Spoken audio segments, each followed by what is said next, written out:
Huwag kang makipagrelasyon kung pagtsatsagaan mo lang yung situations dahil wala kang options. Kung sino yung gusto mong matrak or kung anong klaseng babae yung gusto mong matrak, kahit di sila nagkakamputa, willing mag-open palagi ng legs yan. Napaka-childish for me nang ganun ka mag-isip. Pero sana, bago ka pumasok sa relasyon, pinag-isipan mo. Wala ko ibang options eh. And that's the truth. We are lack of options. That's why, dyan nakasalalay ang value na kaya nyo ibigay sa buhay ng isang lalaki. What's up guys? Good morning. Ito po, si Suplado Moto. Okay, for today's vlog, pag-usapan natin ang nag-DM sa atin. So, etong si Ropa, may girlfriend ngayon. Nalaman niya na may hope face pala ang kanyang EA. So ngayon naguguluhan siya. Pang-apat siya sa lalaki na dumaan sa buhay niya. Yung dalawang body count ni EA daw is kanyang ex. Yung isa is hope face. Sabi sabihin walang relationship. Tapos siya yung pang-apat. So ngayon naguguluhan si Ropa kung itutuloy niya yung relationship. Though they are already in a relationship. Kaso nakakaramdam siya ng selos sa nakaraan ni EA. So mga Ropa, ano tawag dito? Ito yung tinatawag natin retroactive jealousy. Kung natatandaan nyo, yung retroactive jealousy, yung nagsiselos ka sa past ng boyfriend mo or ng girlfriend mo na wala namang kinalaman na sa inyo. So sabi sa atin ni Ropa, masunurin naman daw yung EA niya. Sumusunod sa kanya, na-open niya yung phone ni EA. Kumbaga talagang binibigyan siya ng reassurance na huwag kang mag-alala, hindi na ako babalik sa dati. So na-open nga ni Ropa yung social media ni EA. At wala na nga naman daw siya magagawa doon. Hindi niya na kayang ibalik. At pinagsisisihan niya. Pero Brad, kung titignan nyo, isa lang naman yung hope face ni EA. So hindi natin alam kung saan ba siya nagseselos. Parang sinasabi daw ni EA, kung kaya ko ibalik yung nakaraan, of course di ko gagawin yun. So ganito mga Ropa, tandaan nyo, pag kayo nakipagrelasyon sa EA, sabi ko naman sa inyo, kilalanin nyo muna. Di ba? Dito tayo lagi sablay eh. Bakit mo ginawa kung alam mong meron kang ganyang nararamdaman? Or kung alam mong hindi ka sigurado or meron siyang questionable past? Tsaka take note isa lang yung hope face niya, hindi marami. Kaya ladies, ingat-ingat kayo kung kanino nyo bibigay yung katawan nyo. Hindi dapat umaabot kayo sa ganito. Dahil unang-una, dyan nakasalalay ang value na kaya nyo ibigay sa buhay ng isang lalaki. Yung less body count. Well, walang problema, may mga lalaking tatanggap at tatanggap. Kaso nga lang ang problema, pag tinanggap kayo ng lalaking gusto nyo at tinanggap yung past nyo, minsan, let's be honest, lumalaki yung ulo nyo. Na parang, ay, tanggap mo ko sa kabila ng mga kasalanan ko. Minsan kahit nag-cheat na yung EA nyo, di ba, tanggap nyo pa rin? Kaya huwag kayo magtaka kung di kayo nire-respeto ng girlfriend nyo or ng asawa nyo. Huwag kayo magtaka kung wala man lang silang nararamdaman sa inyo na respeto or any respect pagdating sa relasyon na binibigay nyo. O sa Europa, bakit ginawa mo kung alam mo na may hope siya? Regardless kung isa lang yan or dalawa. Ang tanong ko dito, bakit ka gumawa ng may hope face? Or kung hindi mo tanggap yung nakaraan niya? Di ba? Unang-una Ropa, lagi ko sinasabi 6 to 12 months. 6 to 12 months ang waiting. Okay? Yung 6 to 12 months na yun, para at least makita mo kung karapat-dapat ba siya sa relasyon na hinihingi niya o hihingi niya sa'yo. May mga babae na kahit walang relasyon, okay lang. As long as may kasama siya. As long as may lalaki siyang nakakasama. May mga ganun, Ropa. So, 6 to 12 months, dyan kasi yung pwedeng kahit maibigay niya na sa'yo yung pagkababae niya o yung bembangan ng nagaganap, dyan mo makikita meron pa pala siyang kayang i-provide sa'yo bukod sa bembang. Di ba? At dun mo makikita, this woman deserve a relationship with me. Ito yung babaeng hinahanap ko. Ito yung babaeng gusto ko. Kung kaya talunin ng kasalukuyan ang nakaraan niya, syempre talaga ibibigay mo yung relasyon na gusto niya.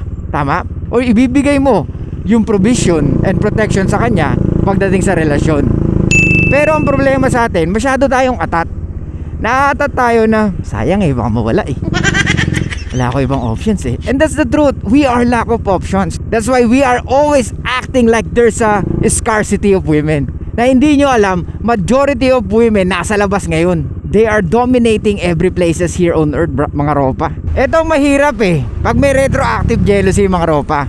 Walang pinagkaiba to sa alpha widow. You guys sabotaging your own relationship. Paano mag-work ang relasyon kung sinasabotahin nyo? Diba? Yung alpha widow, in love pa rin. Or gusto pa rin yung idea na magkaroon siya ng boyfriend na talagang parang ex niya na dominante, mayaman, pogi, matangkad, di ba? Yung mga nabubuhay sa nakaraan.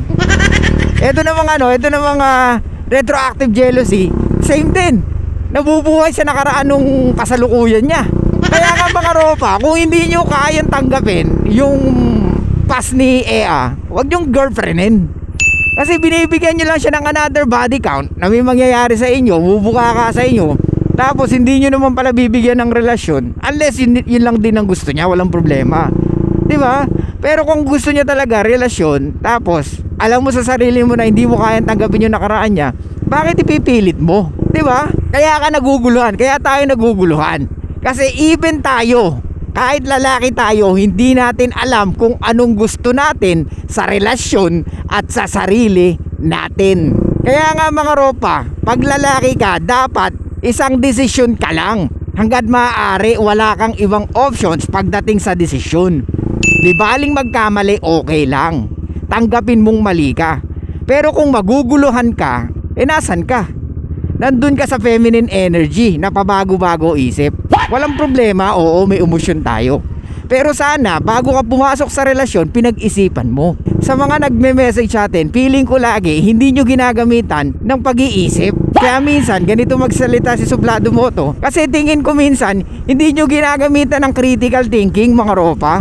Hindi nyo ginagamit yung utak nyo. Hindi nyo ginagamit yung isip nyo. At pinaiiral nyo yung nararamdaman nyo. Kaya kadalasan, nagkakamali kayo sa desisyon nyo. Di ba? Mga ropa, napakadaming information na pwede nating matutunan sa online. Pero bakit inuuna pa rin natin ang nararamdaman natin? Eto mga ropa, ewan ko kung narinig nyo na to. Sub 3 is the new virgin. Ulitin ko.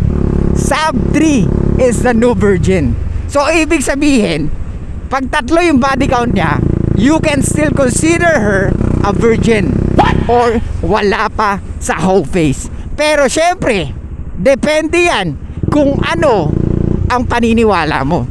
Depende yan sa perspective mo sa buhay at sa gusto mo pagdating sa relasyon. Ropa, I don't want to influence your decision base dun sa pakikitungo mo dyan sa EA mo. Kung naguguluhan ka, eto yung masasabi ko, hiwalayan mo.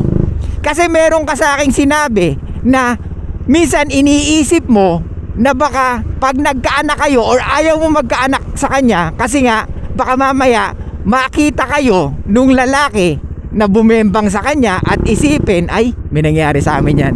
Ropa, bakit ganun ka mag-isip? Napaka-childish for me nang ganun ka mag-isip. Dapat sa sarili mo na lang yun. Yes, oo, pwede mong ma-feel yun. Pero, tandaan mo, walang magsasabi nun sa'yo. Brad, nabembang ko na yun, ha?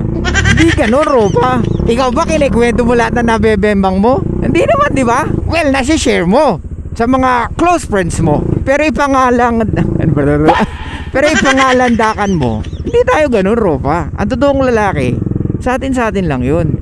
Kumbaga, sa atin lang, hindi nakakalabas. Kaya nga ang babae, pag alam niya na safe sa sayo, talagang she will do everything for you, Ropa. Regardless kung ano man yung gusto niyong gawin dalawa. As long as she feels comfortable or talagang tiwala siya sa'yo, hindi mo kailangan pilitin ng EA na gawin natin to, gawin natin yan. Sige na, gawin natin to. Hindi mo kailangan magpaka-trying hard sa EA. Dahil ang babaeng tiwala sa'yo, gagawin hanggat maaari yung mga bagay na gusto mo. Para lang makita niya maging masaya ka. Bakit do you think majority of women nagka-cam? No, it's not. Pero pumapayag sila, di ba? Na kahit bembangin mo sila ng bembangin, kahit di sila nagka-cam. As long as makita ka nilang masaya, as long as makita ka nilang nag-enjoy, di ba? Kaya pag masaya sila sa relasyon, kahit di sila nagka-cam, puta, willing mag-open palagi ng legs yan. Dahil gusto nilang makita ka masaya.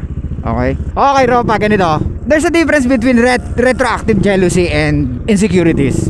Mga Ropa, makinig kayo. Para sa mga baka pagdaanan nyo rin to na magulot kayo, yung babaeng pinakagusto nyo is meron palang questionable past or marami palang body count or may whole face pala. So para at least alam nyo yung gagawin nyo. So ganito mga Ropa, retroactive jealousy, it's normal feelings na mararamdaman mo na nagsiselos ka kasi bakit hindi ako yung nakauna, dapat ako na lang. Pero dapat tanggap mo yun sa sarili mo or dapat tanggapin mo. Okay? Bago ka makipagrelasyon sa EA, dapat tanggapin mo na meron siyang ganong nakaraan. Ngayon kung hindi, wag mong sayangin yung oras niya, Ropa. Kasi makaka-add ka lang sa body count niya, hayop ka eh. Okay? Brad, hindi porkit gustong-gusto ka ng babae, huwag mo naman abusuin. Di ba? May mga ganyan lalaki rin eh. Mapang-abuso eh. Alam mong patay na patay sa'yo, panay bembang mo naman. Hindi mo naman pala gusto. Di ba?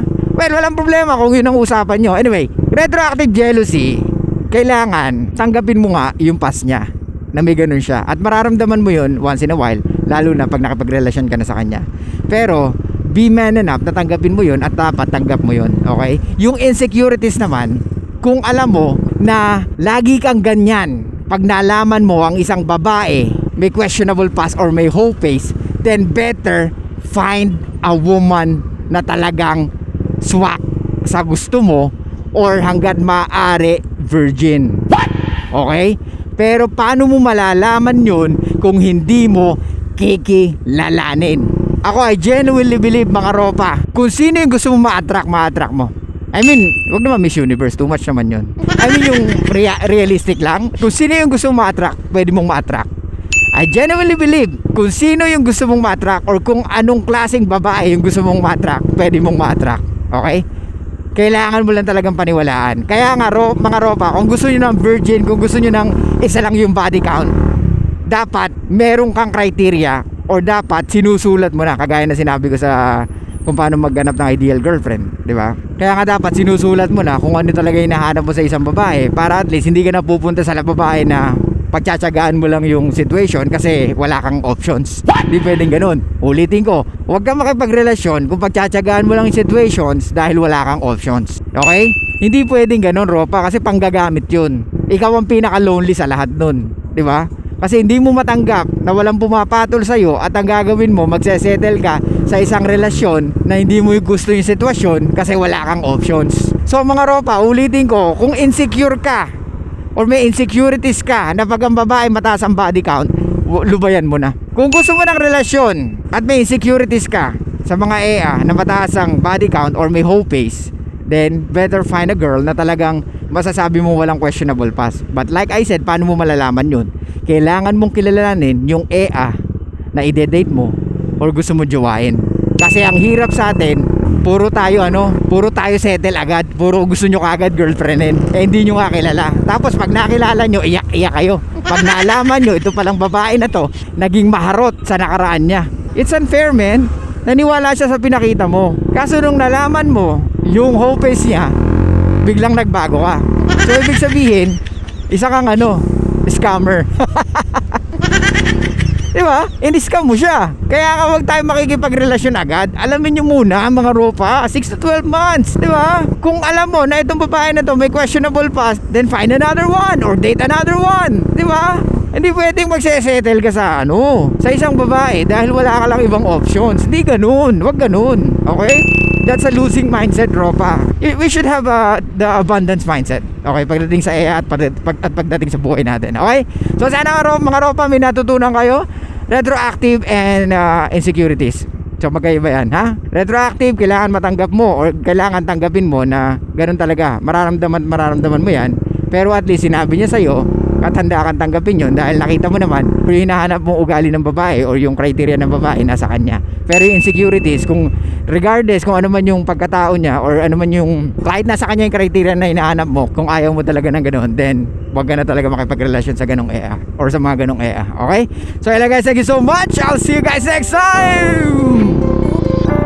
And bye-bye. Show love and peace out.